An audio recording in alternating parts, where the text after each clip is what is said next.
Hello, good morning everyone. A charming welcome in Saraswati School Gudyani YouTube channel. In today English lecture, I will teach you 12th class poem number 1. Poem name is My Mother at 66, written by Kamala Das. Let's start our poem. Driving from my parents' home to Kochi last night A morning, पिछली शुक्रवार की सुबह को अपने माता पिता के घर से कोची एयरपोर्ट को जाते समय आई सा my mother beside me, dose open mouth. मैंने अपनी माँ को अपने पास में जो बैठी मेरे पास में जो बैठी थी उसको देखा। डोज वो उबासी ले रही थी, ओपन माउथ उसका मुंह खुला हुआ था। Her face ashen like that of a corpse and realise with pain, और उसके चेहरे का हाव भाव वो एक मुर्दे की तरह दिख रहा था। एंड रियलाइज विद पेन, और मुझे दर्द महसूस हुआ। What realise with pain? That she might not live long. Her mother face expression look like that a corpse as a dead person, so that she realized that her mother might not live long. That she thought away and looked, but soon put that thought away, and looked out at young trees sprinting the merry children out of their home. और उस सोच को उसने दूर किया। जल्द ही उसके दिमाग में जो सोच आई थी कि माँ है वो ज्यादा दिन तक जीवित नहीं रहेगी, उस सोच को उसने दूर किया और उसने बाहर लुक्ड आउट बट सून, और जल्द ही उसने बाहर देखना शुरू किया। यंग ट्रीज, जो पेड़ पौधे थे उनको sprinting, running very, sprinting mean running very fast, जो तेजी से दौड़ते हुए। गाड़ी में जब जाते हैं तो पेड़ पौधे दौड़ते हुए दिखाई देते हैं, लेकिन एक्चुअली क्या होता है, गाड़ी रनिंग करती है, नॉट ट्रीज। तो उसने बाहर देखा, running trees, the Mary children spilling out of their homes, और बच्चे जो घरों से बाहर निकल रहे थे, खुशी से खेल रहे थे उनको।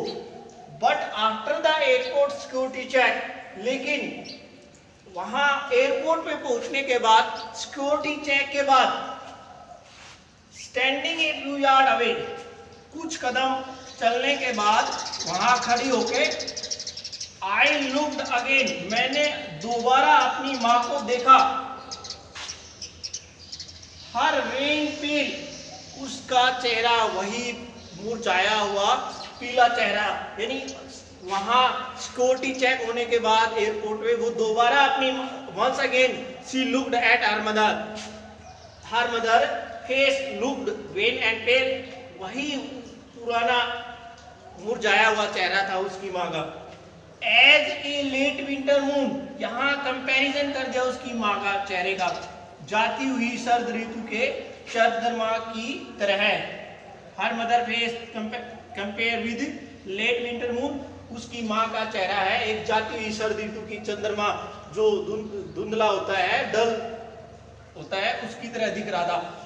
Felt that old familiar ache, और मुझे परिवार का अपना पुराना दर्द महसूस होता है। My childhood fear, और मेरे बचपन का भय, बचपन का भय।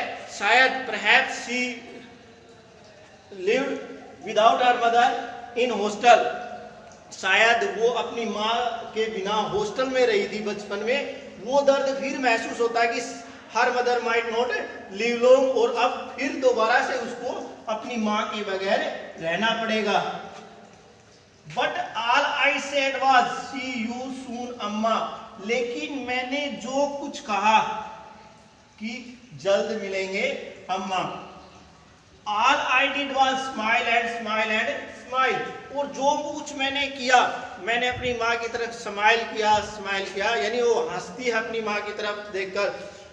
एक्चुअली में उसको पेन था कि उसकी माँ है अब ज्यादा दिन तक, her mother might not live long. Actually में तो वो सैड थी, अनहैप्पी थी, but to comfort her mother, she smile and smile and smile. Here is some word meaning of this poem. Beside, यहाँ एक word आया था beside, at the side of, course, a dead body. Realize, to understand, sprinting, running very fast, merry, happy, mad, pale, ill, tired. Here is some question of this poem. Where was the poetess going? The poetess was going to Kochi airport. Who was sitting beside her? Kamala Das' mother was sitting beside her. What was looked as late winter moon? Late winter moon की तरह क्या दिख रहा था? Her mother face. What is compared with late winter moon? Her mother face. How can you say that Kamala Das' mother was old and weak? Her mother face expression dodging and pale face show that her mother was old and weak. उसकी माँ के चेहरे के expression है, उसकी weakness है, वो वासिलेरी है, उसको किसके बराबर बताया गया है? कोर्स, एक मुर्दे की तरह बताया गया था. These expressions shows that her mother was old and weak. What did she say to her mother in the end? In the end, she bye to her mother, and she was unhappy and sad. But to comfort her mother, she only said, "See you soon, Amma." There are so many questions in this poem. आप अब last में ये करूँगा कि इस poem के अंदर बहुत से क्वेश्चन हैं, उनको आप अपनी नोटबुक के अंदर लिखें और आपको हमारा ये लेक्चर कैसा लगा कमेंट बॉक्स में जाके कमेंट कीजिए. अगर आपने हमारे चैनल को अब तक सब्सक्राइब नहीं किया है तो सब्सक्राइब कीजिए. Thank you.